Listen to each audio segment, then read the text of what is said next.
Everyone has, I think one of the things that we've seen, especially with smaller businesses, it's tough for an owner to get rid of an employee to the point where they don't, because they're just afraid to.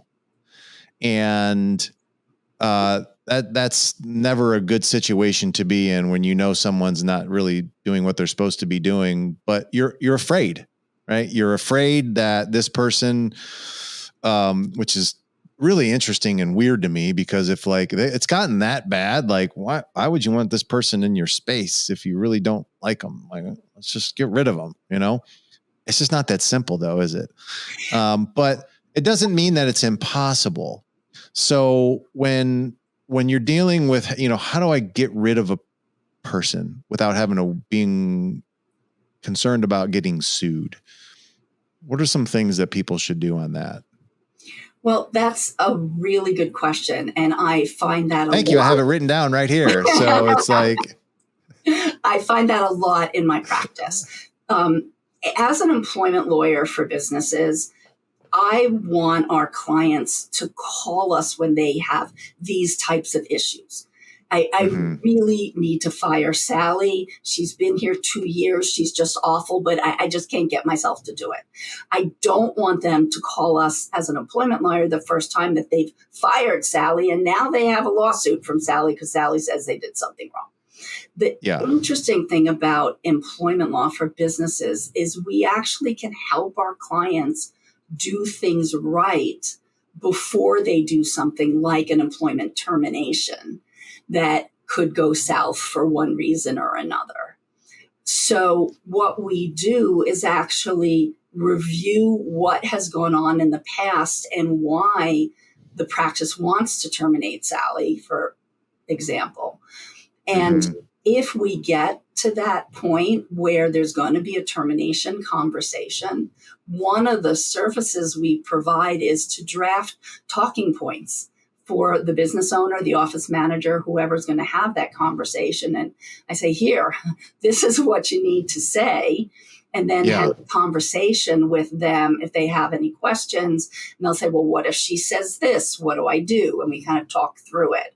So I can help role play and put them in a position where they feel better about going forward with that conversation because they have some more information about what to expect, what they can say, what they shouldn't say.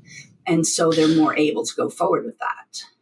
Can we dig a little deeper on that? Like, sure. What are those talking points, and like, what are some things you should say with the things you shouldn't say if you're in that position where you do have to let someone go? Sure. Well, let's say you're letting somebody go because they haven't been doing their job right. There's some performance issue. Now, I like to say that when you get to a point of telling an employee that their employment is being terminated, the employee should see the handwriting on the wall. The employee should see this coming. However, they can't see it coming if you've not written on the wall. So what that means is to do what we were talking about earlier by having told this employee, here are the expectations. When the employee didn't meet those expectations, somebody has sat with them, gone over, say, here's what's going on. Is there some challenge you're having about meeting these, trying to figure out how to help the employee do their job? And by the time you get to a termination conversation, the person having that conversation should be able to say, as we've discussed, your job requires you to X, Y, Z. We've talked to you about it. We've given you chances.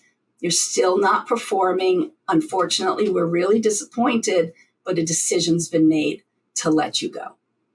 If you can't say that, if you can't say, as we've discussed, we've talked about this, then you're not ready to let them go because they're going to be surprised. Surprised employees usually sue.